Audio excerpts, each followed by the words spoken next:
혹시 이런 생각 해보신 적 있으신가요? 내가 과연 몇 년이나 더 건강하게, 자유롭게 살 수 있을까? 이른이 넘는 나이가 되면 문득 거울 속에 자신이나 계단을 오르는 자신의 모습에서 예전 같지 않음을 느끼며 막연한 불안감을 가질 때가 있습니다.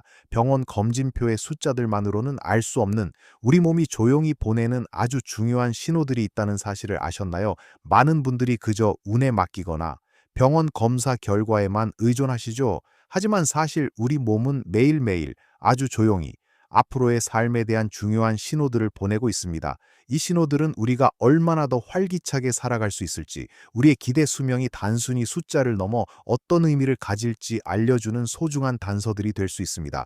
오늘은 과학적으로 입증된 이른 이후에 주목해야 할 6가지 조용한 신호들을 함께 살펴보려고 합니다.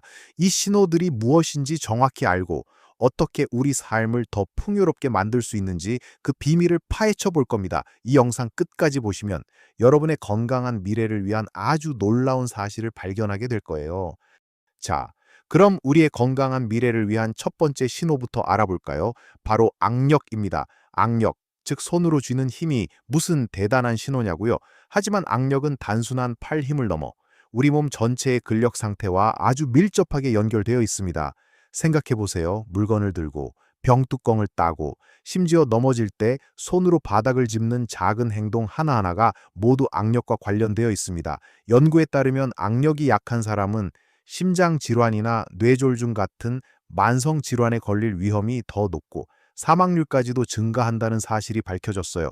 왜 그럴까요? 악력이 약하다는 것은 전반적인 근육량이 줄어들었다는 뜻이고, 근육은 우리 몸의 에너지 공장이자 면역력을 지탱하는 중요한 버팀목이기 때문입니다. 단순히 힘이 없다는 것을 넘어 우리 몸의 전반적인 건강 상태가 기울고 있다는 조용한 경고음일 수 있다는 거죠.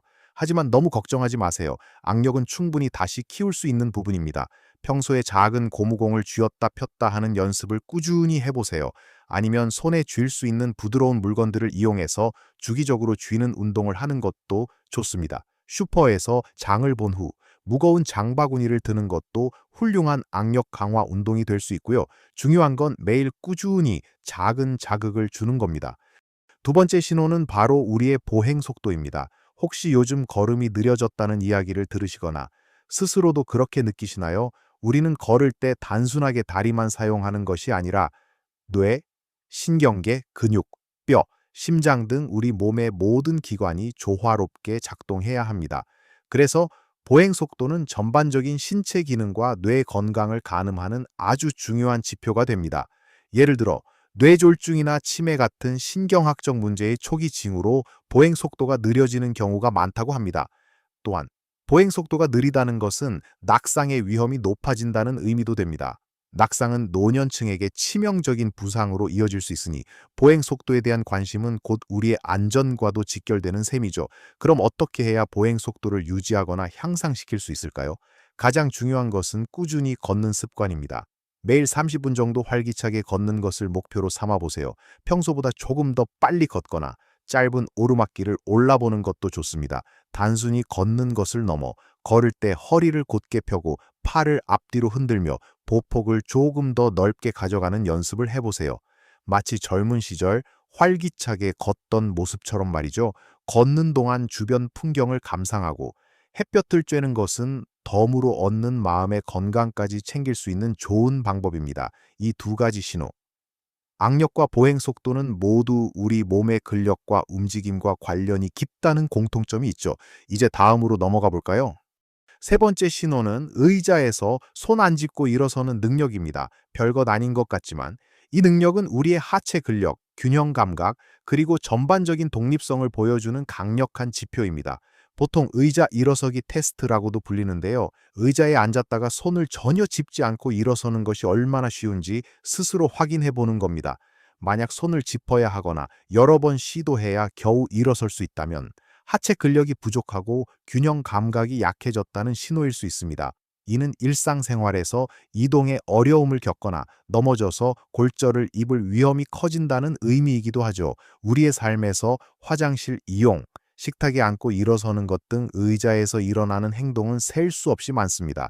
이 작은 행동이 불편해지면 우리의 삶의 질은 급격히 떨어질 수밖에 없습니다. 그럼 어떻게 이 능력을 향상시킬 수 있을까요? 가장 좋은 방법은 바로 이 동작 자체를 꾸준히 연습하는 겁니다. 팔걸이가 없는 튼튼한 의자에 앉았다가 손을 짚지 않고 천천히 일어서고 다시 앉는 것을 반복해 보세요. 처음에는 어려울 수 있지만 매일 조금씩 시도하면 분명 좋아질 겁니다. 스쿼트 운동도 아주 효과적입니다. 처음에는 벽을 짚고 서서히 무릎을 구부리는 것으로 시작해서 점차 벽 없이 하는 스쿼트로 발전시켜 보세요.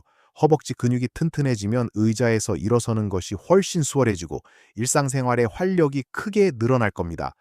네 번째, 신호는 어쩌면 많은 분들이 간과하기 쉬운 부분일 텐데요. 바로 식욕과 미각의 변화입니다. 나이가 들면서 자연스럽게 식욕이 줄고 음식 맛을 예전처럼 잘 느끼지 못하게 되는 경우가 많습니다. 단순히 나이 탓이라고만 생각하기 쉽지만 이는 우리 몸의 영양 상태나 전반적인 건강에 대한 조용한 경고일 수 있습니다. 미각이 둔해지면 음식을 즐겁게 먹기 어렵고 결국 식사량이 줄어들어 영양 불균형으로 이어질 수 있습니다. 단백질이나 비타민 같은 필수 영양소가 부족해지면 근육이 더 빠르게 줄어들고 면역력이 약해지며 회복 속도도 더뎌지게 됩니다. 이는 결국 신체 기능 저하와 질병으로 이어질 수 있습니다. 식욕 감소는 우울증이나 특정 질병의 초기 증상일 수도 있으니 가볍게 넘기지 않는 것이 중요합니다. 그렇다면 어떻게 식욕과 미각을 유지하고 되살릴 수 있을까요? 첫째, 다양한 맛과 향을 즐길 수 있는 식단을 구성해 보세요. 싱겁게만 먹기보다는 건강한 양념으로 음식의 풍미를 살리는 것도 좋은 방법입니다. 매콤한 고추장 양념이나 고소한 참기름, 향긋한 깨씹 등을 활용하는 것도 좋겠죠. 둘째, 식사 시간을 즐거운 경험으로 만들어 보세요. 혼자 식사하기보다는 가족이나 친구들과 함께 식사하며 대화를 나누는 것은 식욕을 북돋우는 데 큰 도움이 됩니다. 예쁜 그릇에 음식을 담고 좋아하는 음악을 틀어놓는 것도 작은 변화지만 식사의 즐거움을 더해줄 수 있습니다. 셋째, 규칙적인 식사 시간을 지키고 식사 중간에 건강한 간식을 챙겨 먹는 것도 좋습니다.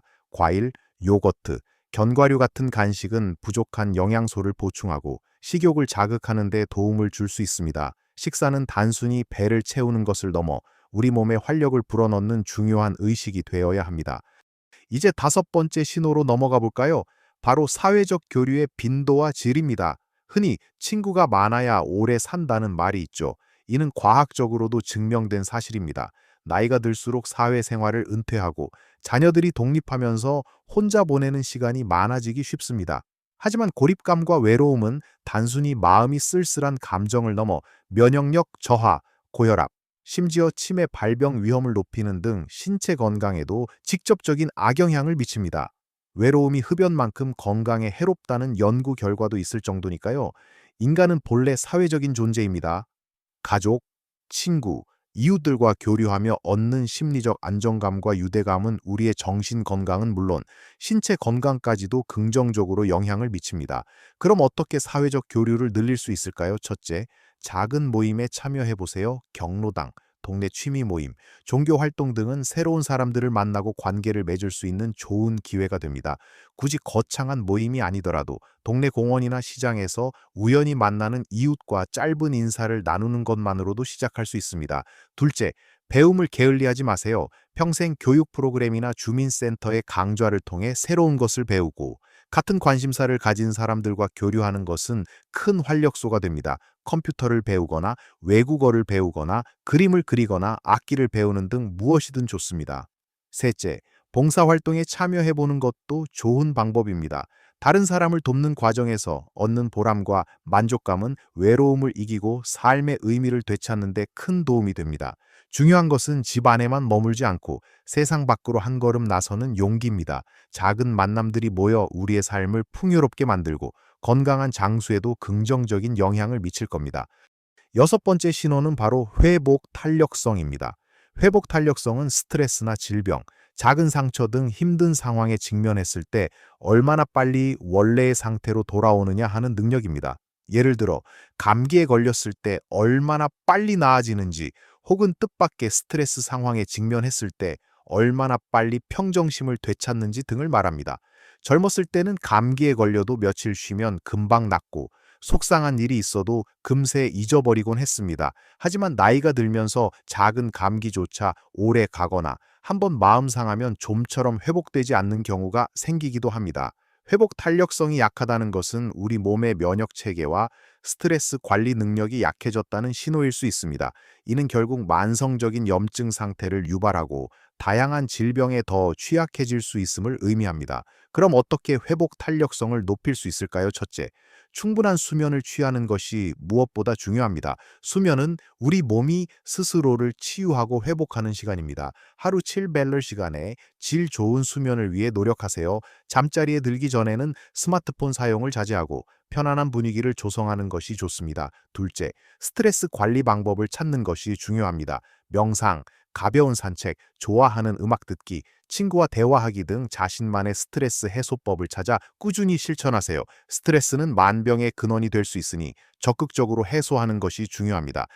셋째, 규칙적인 운동은 신체적 회복력을 높이는 데 큰 도움이 됩니다. 근육은 회복 과정에서 중요한 역할을 합니다. 가벼운 체조나 스트레칭, 요가 등 몸에 무리가 가지 않는 선에서 꾸준히 운동을 하면 감기와 같은 잔병 치레에도 덜 시달리고 빠르게 회복할 수 있는 힘을 기를 수 있습니다. 작은 상처가 났을 때도 회복 속도가 빠르다면 여러분의 몸이 아직 건강하다는 좋은 신호라고 생각하셔도 좋습니다. 마지막 일곱 번째 신호는 일상활동의 즐거움입니다.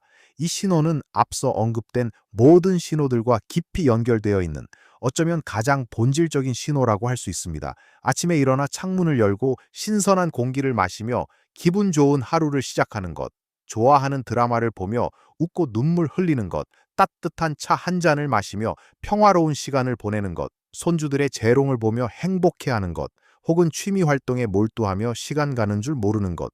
이 모든 것이 우리 삶의 소소한 즐거움들입니다. 만약 예전에 즐거웠던 일들이 더 이상 즐겁지 않게 느껴지거나 모든 것에 무기력함을 느끼고 있다면 이는 단순히 나이가 들었기 때문이라고만 치부할 수 없는 중요한 신호일 수 있습니다. 삶의 즐거움을 느끼지 못한다는 것은 정신 건강에 적신호가 켜졌다는 의미일 수 있고, 이는 다시 신체 건강에도 영향을 미쳐 전반적인 활력을 떨어뜨리게 됩니다. 연구에 따르면 긍정적인 마음가짐과 삶에 대한 만족도가 높은 사람일수록 더 오래, 더 건강하게 산다고 합니다.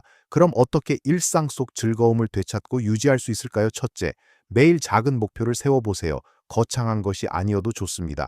예를 들어, 오늘은 평소에 안 하던 새로운 요리를 해볼까? 오랜만에 친구에게 전화를 걸어볼까? 집 주변 공원을 한 바퀴 돌아볼까? 와 같은 소박한 목표들입니다. 작은 성공들이 쌓여 삶에 대한 긍정적인 태도를 길러줍니다. 둘째, 새로운 취미를 시작해보거나 잊고 지냈던 옛 취미를 다시 시작해보는 것도 좋습니다. 그림, 글쓰기, 뜨개질, 식물 가꾸기, 악기 연주 등 어떤 것이든 여러분의 마음을 사로잡을 만한 것을 찾아보세요. 셋째, 감사하는 마음을 가지세요. 매일 밤 잠자리에 들기 전 오늘 있었던 일 중에 감사할 만한 세 가지를 떠올려 보세요. 아무리 사소한 것이라도 좋습니다. 따뜻한 햇살, 맛있는 식사, 친구의 미소 등 감사하는 마음은 우리의 뇌를 긍정적으로 변화시키고 행복감을 높여줍니다. 삶의 즐거움은 거창한 이벤트에서 오는 것이 아니라 매일매일의 작은 순간들 속에 숨어 있습니다. 이 작은 즐거움들을 놓치지 않고 충분히 누리는 것이야말로 건강하고 행복한 장수를 위한 가장 중요한 신호이자 비결입니다. 여러분, 오늘 우리는 이른 이후에 주목해야 할 요금까지 조용한 신호들에 대해 함께 이야기 나눠 봤습니다. 악력, 보행 속도, 의자에서 일어서는 능력, 식욕과 미각의 변화, 사회적 교류, 회복 탄력성, 그리고 일상 활동의 즐거움까지, 이 신호들은 단순히 여러분의 나이를 말해주는 것이 아닙니다. 오히려 더 나은 내일을 위한 소중한 나침반이죠. 우리 몸은 우리가 생각하는 것보다 훨씬 더 현명하고 많은 것을 알려주고 싶어 합니다. 중요한 건 그 신호들을 우리가 얼마나 잘 알아차리고 반응하느냐에 달려 있습니다. 이 신호들이 현재 여러분의 상태를 보여주는 거울이 되기도 하지만 동시에 미래를 위한 변화의 시작점이 될 수도 있습니다. 예를 들어 악력이 조금 약해졌다고 해서 낙심할 필요는 없습니다. 지금부터라도 꾸준히 고무공을 쥐는 연습을 하거나 집안일을 할 때 의식적으로 손의 힘을 사용하는 습관을 들이면 충분히 개선될 수 있습니다. 걷는 속도가 예전 같지 않다면 매일 10분씩이라도 활기차게 걷는 시간을 늘려보세요. 작은 변화들이 쌓여 결국 큰 차이를 만들어낼 겁니다. 기억하세요. 건강한 노년은 어느 날 갑자기 찾아오는 것이 아닙니다. 우리가 매일매일 어떤 마음가짐으로, 어떤 작은 습관들을 실천하느냐에 따라 얼마든지 달라질 수 있습니다. 오늘 우리가 나눈 야곱 가지 신호들은 여러분이 스스로의 건강을 점검하고 필요한 부분을 개선해 나갈 수 있도록 돕는 유용한 도구가 될 것입니다. 이 신호들을 통해 자신의 몸에 더 귀 기울이고 더 많이 사랑하고 더 적극적으로 건강을 돌보는 계기가 되기를 바랍니다. 가장 중요한 것은 포기하지 않는 마음과 스스로를 믿는 용기입니다. 나이가 많다고 해서 변화를 두려워하거나 새로운 것을 시도하지 못할 이유는 전혀 없습니다. 오히려 지금 이 순간이 여러분의 남은 삶을 더 풍요롭고 활기차게 만들 수 있는 최고의 기회입니다. 혹시 이 우빠이가지 신호들 중에서 여러분에게 가장 와닿았던 신호는 무엇이었나요? 아니면 이 외에 여러분이 생각하는 건강한 장수를 위한 또 다른 중요한 신호가 있다면 댓글로 여러분의 소중한 경험과 생각을 나눠주세요. 여러분의 이야기가 다른 분들에게도 큰 용기와 영감이 될 수 있습니다. 그리고 이 영상이 도움이 되셨다면 좋아요 버튼을 눌러주시고 앞으로도 건강하고 행복한 삶을 위한 유익한 정보들을 놓치지 않으시려면 저희 채널을 구독해 주시는 것도 잊지 마세요. 우리 모두가 나이에 상관없이 매일매일 최고의 삶을 살아가기를 응원합니다. 항상 건강하고 행복하세요.